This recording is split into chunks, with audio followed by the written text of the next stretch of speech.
Mayo, experience UFC Norfolk DraftKings picks and preview, the mini version, the quick picks. If you want the full fight-by-fight breakdown, if you go into the description of this video after, 5 p.m. on Thursday, the podcast for, well, you're going to have to click to find out the new name of the show, but it's a full fight-by-fight breakdown with Paul Shaughnessy and Cody Saftic of the Fight Network. Correct, sir. And after my abysmal performance last week, apparently I've regulated to the short version, Pat, so let's jump right into it.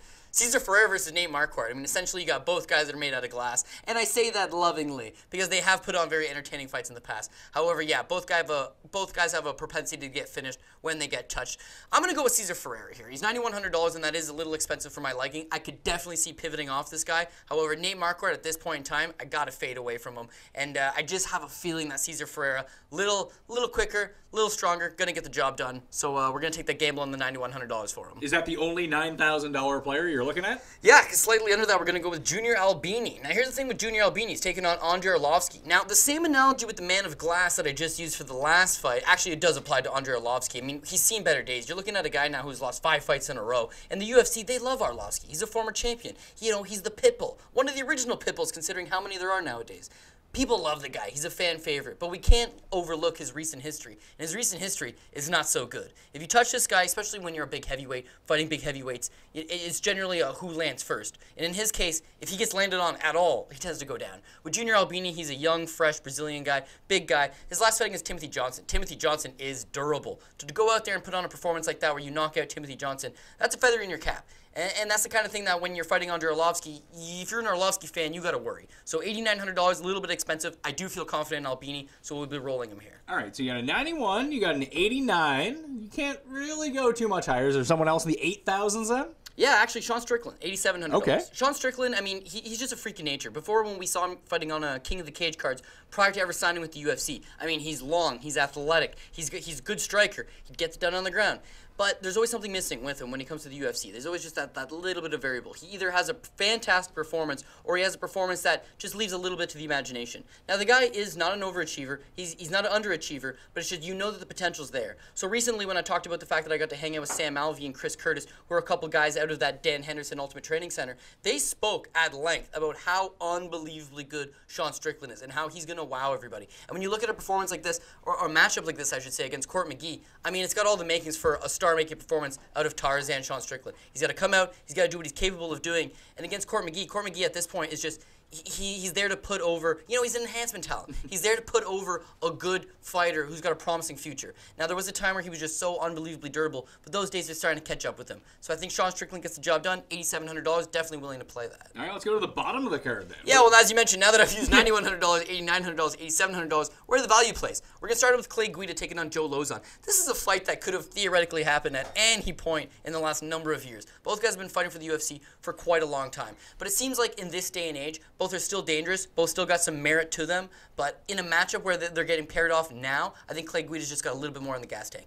I mean, first of all, talking about gas tanks, the guy's got infinite cardio. I mean, he can go for days. And with Joe Lozon's a bit of a front runner. He can go out there the first round, he comes out hot the first round, but if you take him into deeper waters, second and third round, he kind of comes apart a little bit. His striking's fantastic, his submissions are fantastic, but he's a bonus hunter. And being a bonus hunter, he kind of leaves nothing left for the imagination. He either blows you out in that first round, gets that bonus, or he's going to have to settle into a rhythm, and rhythms don't really play in his favor. With Clay Guida, I mean, even though he's becoming an aging fighter at this point, he made a great move to Team Alpha Male to become a head coach at Team Alpha Male, learn from the young kids, teach the young kids, and it seems to benefit him. In his last fight against Eric Kokpat, he only really scored 2 takedowns in the entire fight, still managed to score 74 points in that exchange. If you look 3 fights back when he beat Robbie Peralta, he had 6 takedowns in that fight. Now he can score excess of 100 points. When you look at his price tag at $8,100, against Joe Lozon is definitely a better grappler, and we got to worry that Clay Guida could get caught early. However, if he doesn't get caught early, and I don't think he gets caught against this version of Joe Lozon, he will complete takedowns. And if Lozon wants to work his way back up, he'll go right back down, which is more points for us. So I don't mind Clay Guida, $8,100. I'm going to roll with him. All right, who else? I mean, we need some savings somewhere. Dustin Poirier, $8,000. All right. To be honest, when I first saw Anthony Pettis' price, which I believe is like $8,200, I was like, wow, that's a good price on Pettis. Then I saw the price on Poirier. I mean, this is literally the type of fighter that beats down Anthony Pettis. There was a time where Anthony Pettis was larger than life. He's on a box of Wheaties. I mean, he's literally supposed to be the future for the UFC. But then this thing came in, and it's basically the future killer. I believe it's called USADA, and it really set a number of guys back. Johnny Hendricks, Anthony Pettis, those kind of guys don't really see in themselves. Now, I'm not accusing him of steroid use. All I'm saying is that he does not seem to be the same fighter despite him being young. Now, similar to Johnny Hendricks, he thought, maybe I'll just go to Greg Jackson's and I'll reinvigorate myself. Yet, also like Johnny Hendricks, did not work.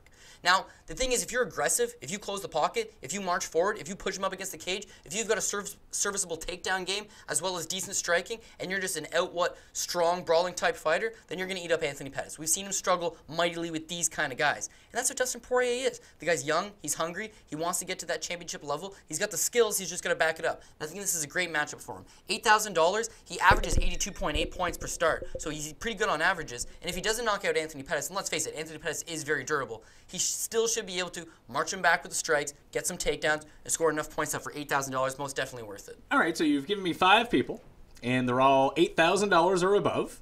That means there has to be someone at the bottom of this card you're looking at. Yeah, Nina Ansaroff, $7,200. Now, first and foremost, she's taking on Angela Hill. And Angela Hill is just one of those girls that she's very young. She's viewed as a green and as a rookie. Now, she is getting more experience. She had a good little run in Invicta. She's come to the UFC. She hasn't looked all that bad in the UFC. Her fight with Jessica Andrade, I think people were really impressed with. Let me stop you there for 1 second. Yeah. Let me ask you this. In women's MMA, yes, do you just take the underdog every time? I feel like you'd be up so much money. Listen.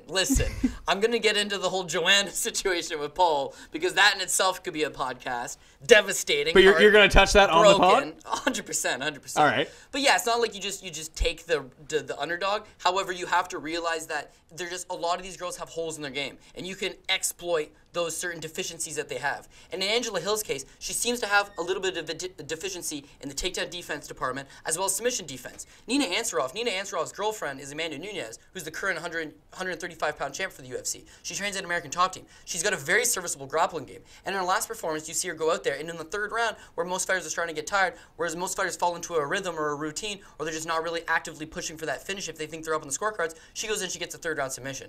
Nina Ansaroff, in many ways, has got that key to, beat Angela Hill. And when I think at $7,200, I think, okay, she's a very serviceable fighter. She can go out there, she can get the job done, and I'm going to play that.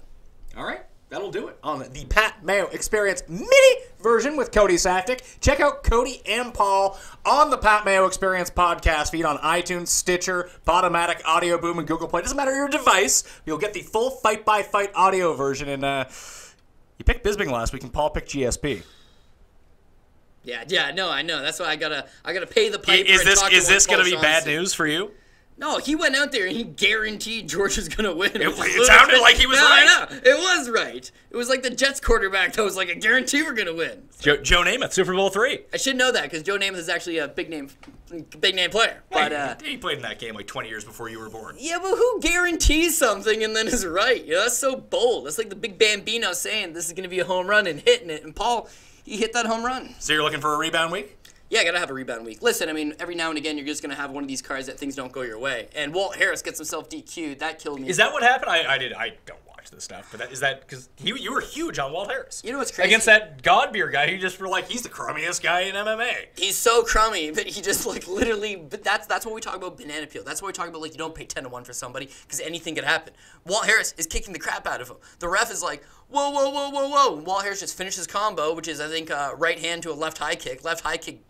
I don't even think it KOs him or anything. He just slaps him in the side of the head. He knows he's losing, so he's like, oh, I can't continue. And they're like, okay, they DQ him. It was awful. If it was the no contest, it still would have screwed us on DK purposes. But at least, for people that physically put money down on him, they would have got a push out of it. But DQ is the worst thing that could possibly happen. The only thing worse that could have happened than that is that something happened to Joanna, and it did. So let's just say it was a rough 217, and we're happy to get onto this card. That'll do it on the Pat Mayo Experience mini version, the quick picks. For the full thing, go check out Cody and Paul on the podcast under the Pat Mayo Experience feed. Again, iTunes, Google Play, and Stitcher. Doesn't matter your device. You can figure it out. All right? I'm Pat Mayo. Good luck this week. I'll see you next time.